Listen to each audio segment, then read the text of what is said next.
buat teman-teman yang udah punya cash atau yang udah raise cash, udah ngumpulin cash untuk masuk lagi kira-kira kapan nih? Karena ini udah ngerasa tiap udah punya cash average turn, tiap punya cash average turn tapi turun terus. Oke, ya. Awalnya aku juga gitu, karena berdasarkan rumus-rumus ekonomi ini, rasanya level ini udah boleh nih buat entry.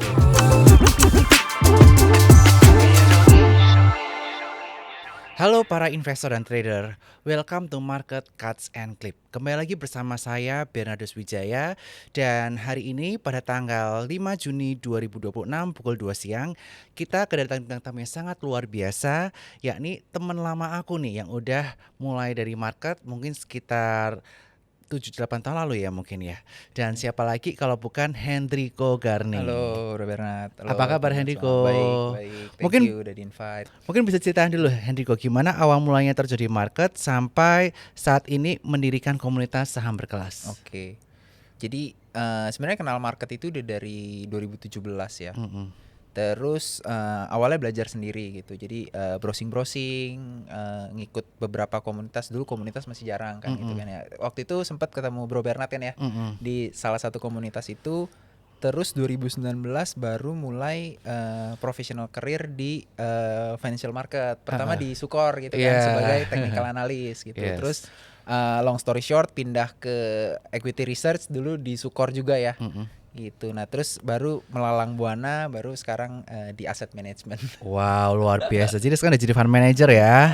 Masih senior research, Bro. Senior research. Oke. Nah, kalau dari Hendriko sendiri dengan perjalanan panjang dari teknik analis, sempat jadi analis hingga sekarang di buy side, bagaimana strategi investasi yang diterapkan untuk personal portofolio kamu? Oke, kalau personal itu aku lebih banyak pakai fundamental ya, makroekonomi, terus fundamental perusahaan gitu. Dan sebenarnya yang paling penting itu dalam strategi pribadi itu ngelihat gimana sih keadaan makroekonomi global untuk menentuin.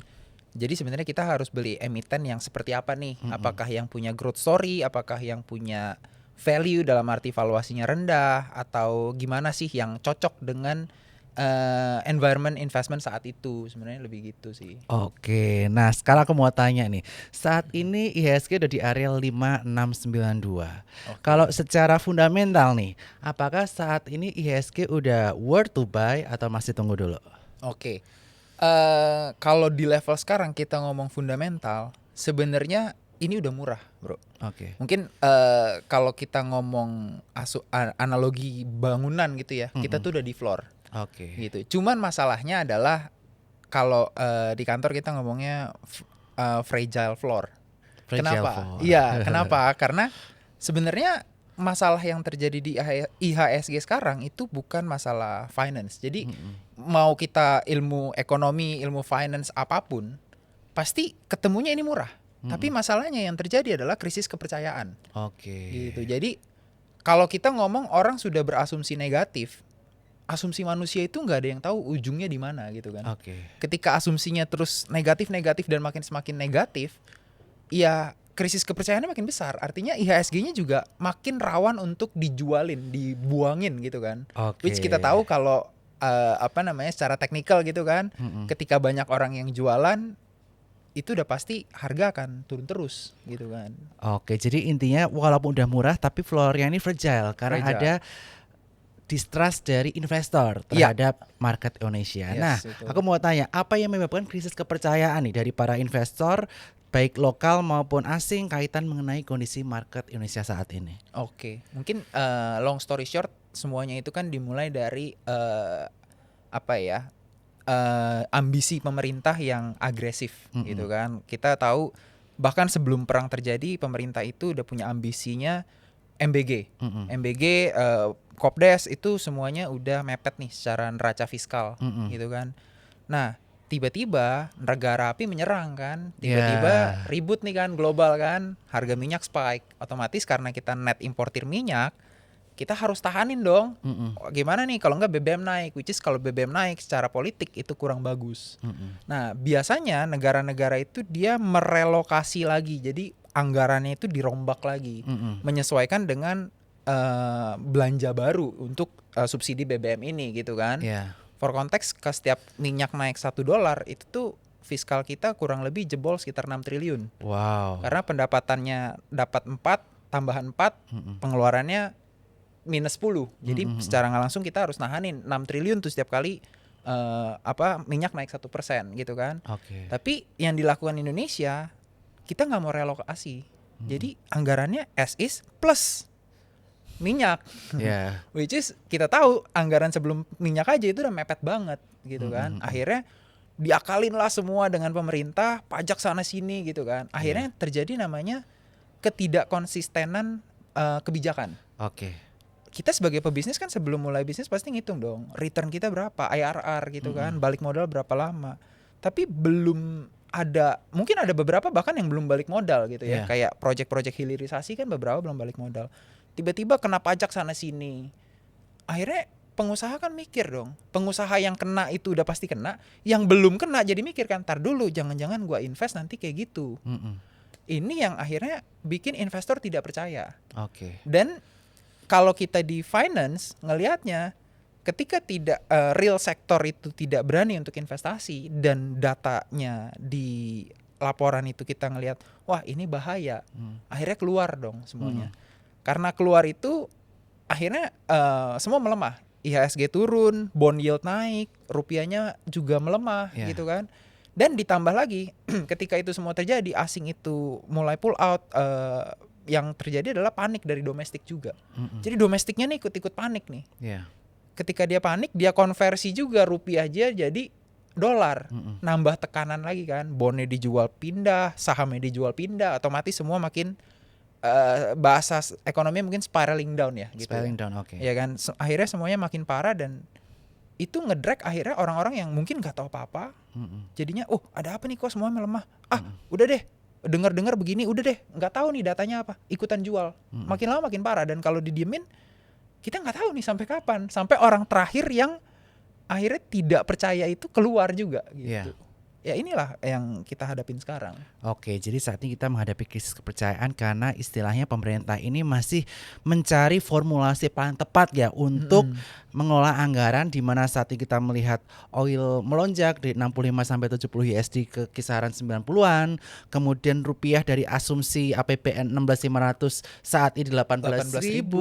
Itu saja hal yang dilakukan pemerintah saat itu masih kurang mendapatkan kepercayaan dari pemerintah, dari lembaga-lembaga rating dari asing.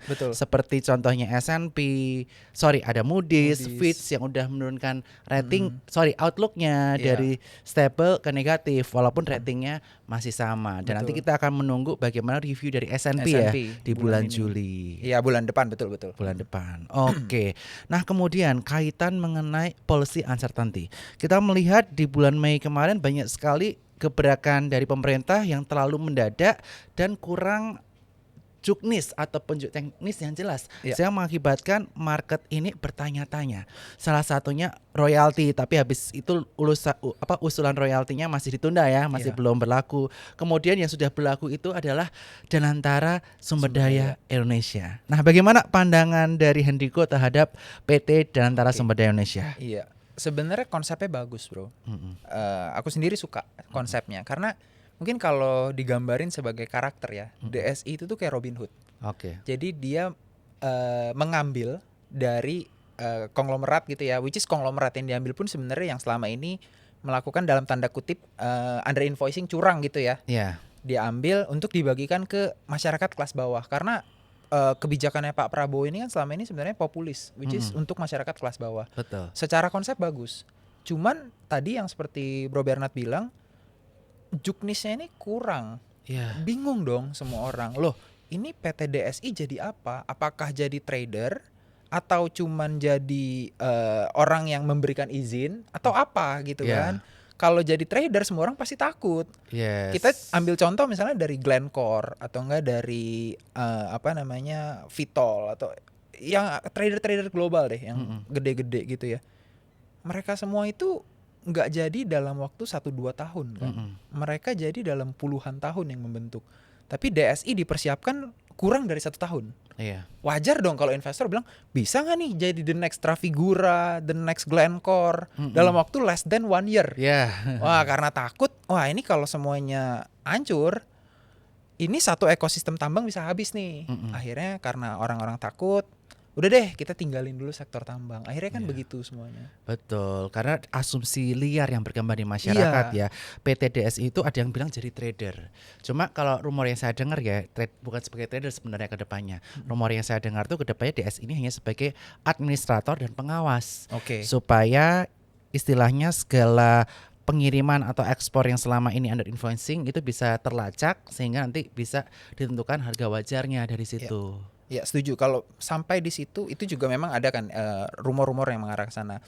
Balik lagi sekarang ini market karena terlalu liar akhirnya pikirnya kemana-mana. Tapi Nah. kalau sampai kayak yang cuman jadi pengawas kayak yang Bro Bernard bilang, it's a good thing sebenarnya. Mungkin kita bakal ngelihat emiten-emiten yang dalam tanda kutip curang, tiba-tiba revenue-nya naik karena ASP-nya lompat, net income-nya juga lompat, which is itu Betul. bagus kan buat kita juga sebagai minority interest. Setuju. Dan itu tentu saja bisa membantu fiskal kita untuk lebih Betul. baik lagi ya. Walaupun tentu saja kita harapkan pemerintah juga lebih wise dalam mengolah anggaran. Misalnya jika kita lihat kondisi kita lagi overshoot nih budgetnya, ya kita harus ada efisiensi di beberapa pos-pos yang dianggap kurang penting dan kurang berdampak terhadap masyarakat secara luas. Betul. Seperti itu yang kita harapkan.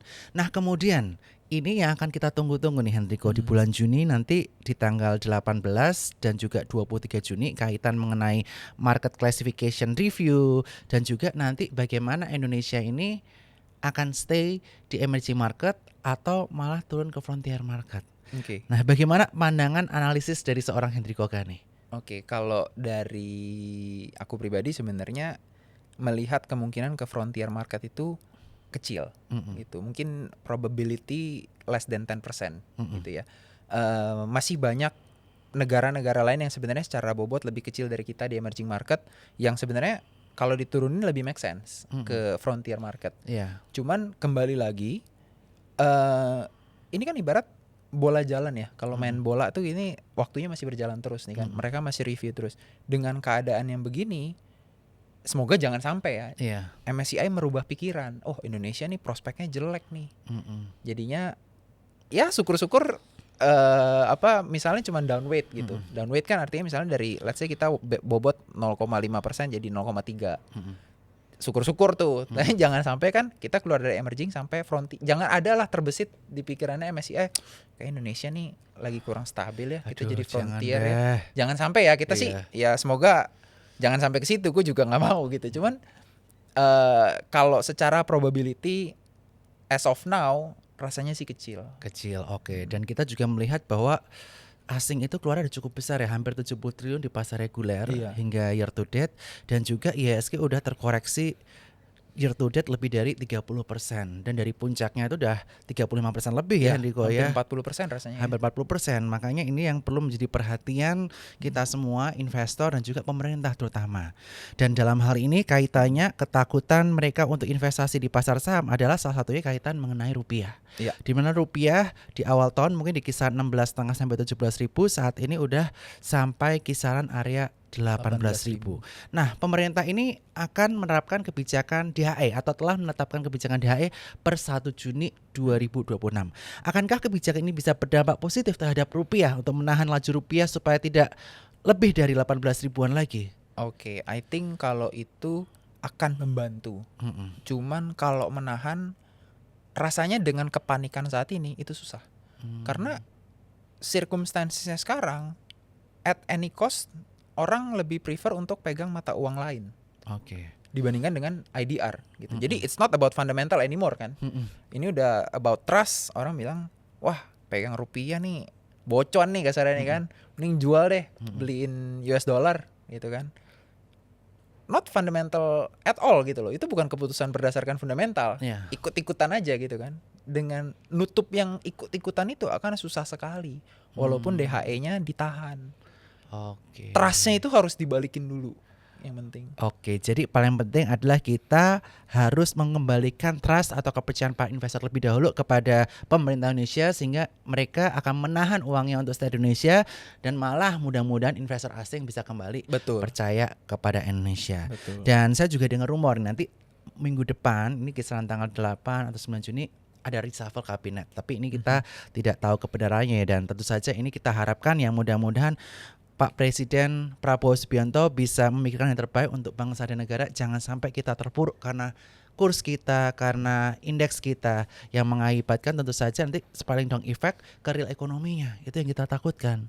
Betul ya. Kita berharapnya kabinet yang baru juga bisa menarik kembali trust ya dari para investor, karena finance mungkin kalau orang-orang mikir it's all about numbers, but enggak juga, banyak faktor lain kan selain numbers, salah satunya trust. Itu yang harus dipertimbangkan juga sama pemerintah. Yes, kalau nggak ada trust ya pasti mereka pilih kabur dulu ya. Betul. Ntar setelah semuanya stabil baru mereka masuk. Betul. Nah, ini pertanyaan dari aku nih. Kapan waktu yang tepat untuk kita mulai masuk ke IHSG? Buat teman-teman yang udah punya cash atau yang udah raise cash, udah ngumpulin cash untuk masuk lagi, kira-kira kapan nih? Karena ini udah ngerasa tiap udah punya cash average turn, tiap punya cash average turn tapi turun terus. Oke. Ya, awalnya aku juga gitu. Karena berdasarkan rumus-rumus ekonomi ini, rasanya level ini udah boleh nih buat entry. Ternyata dijebol gitu kan. Udah 2 kali nih. At this level, sebenarnya kalau aku ngelihat market itu sepi banget. Gitu ya. Mungkin beberapa saham kalau teman-teman suka ngeliatin itu bid offernya tuh kosong. Kosong dalam arti sepi ya. Bukannya bener-bener nggak ada gitu, tapi sepi sekali gitu kan. Di saat ini tuh boleh dibilang market itu sebenarnya tipis secara transaksi. Apa yang bisa terjadi selanjutnya adalah ketika ada pembalikan arah, itu bisa banyak orang-orang yang tadinya outflow yang udah sekian banyak itu bisa inflow lagi, which is mungkin apa ya, nggak muat orang bilangnya. Jadi seolah-olah itu transaksi melejit, spike, dan sahamnya itu bisa naik kencang. Itu yang bisa terjadi kan. Tapi sampai kita menunggu level itu, ya semoga ini dengan asumsi trustnya bisa balik ya.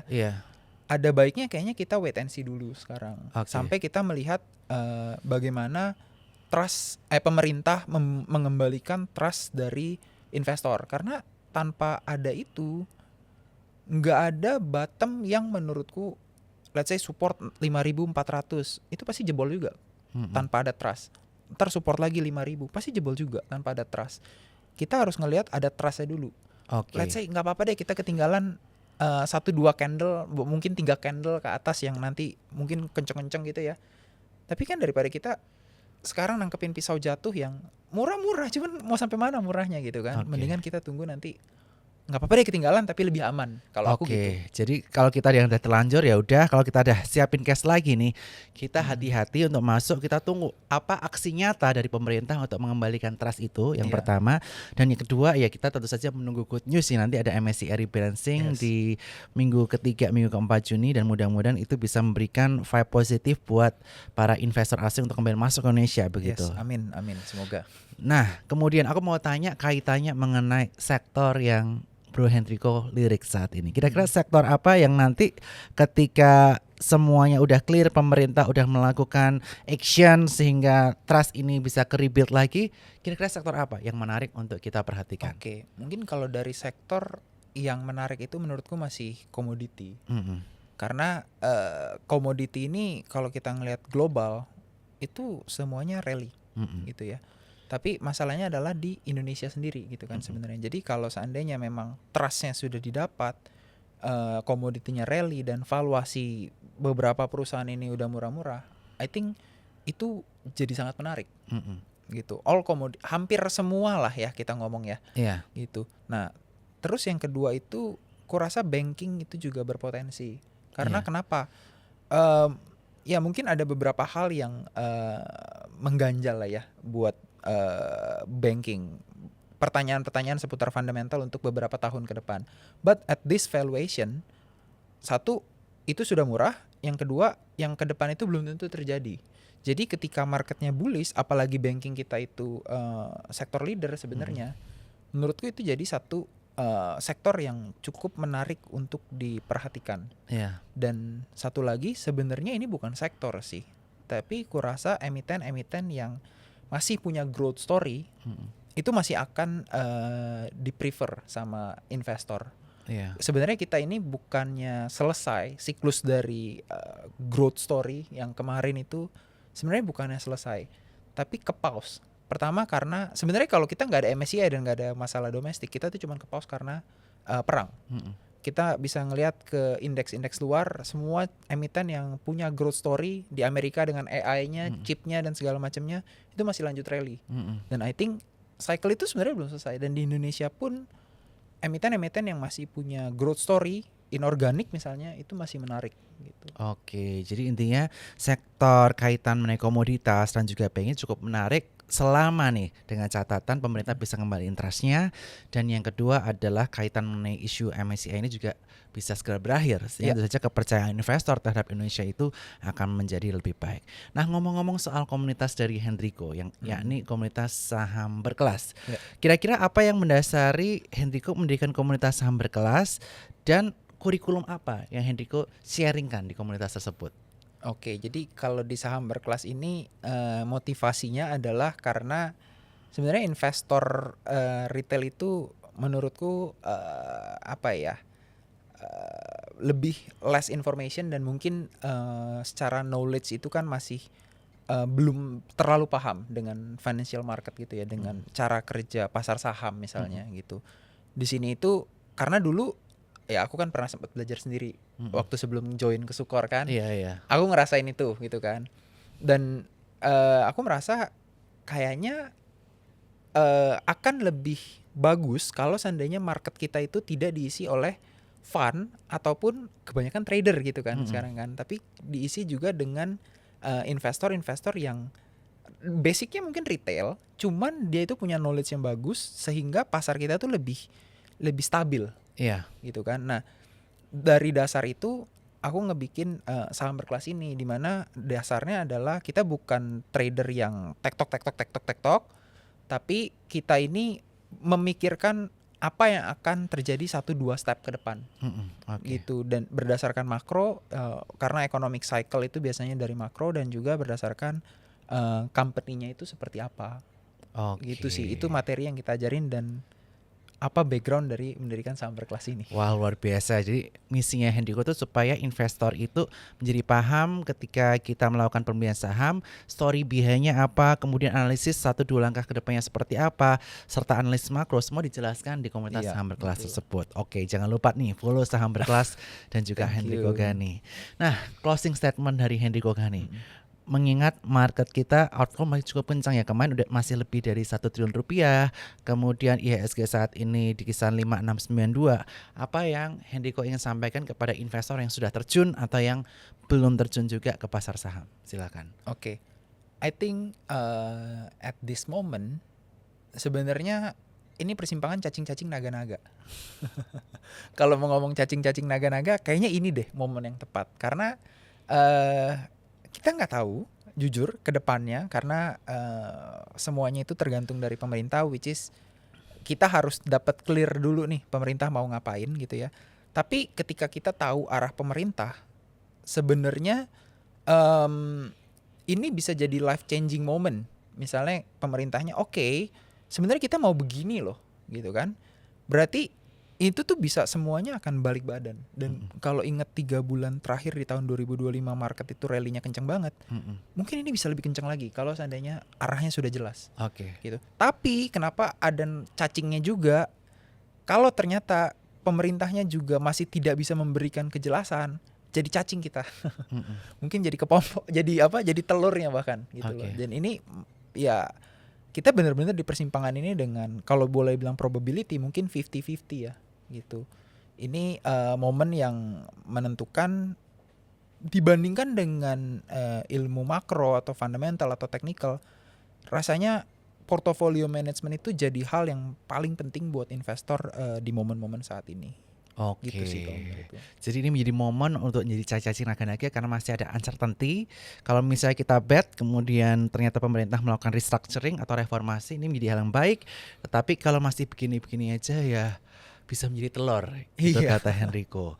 Dan mudah-mudahan kita berdoa ya pemerintah kita bisa terbuka matanya, lebih open terhadap segala yang terjadi di market maupun di ekonomi real saat ini.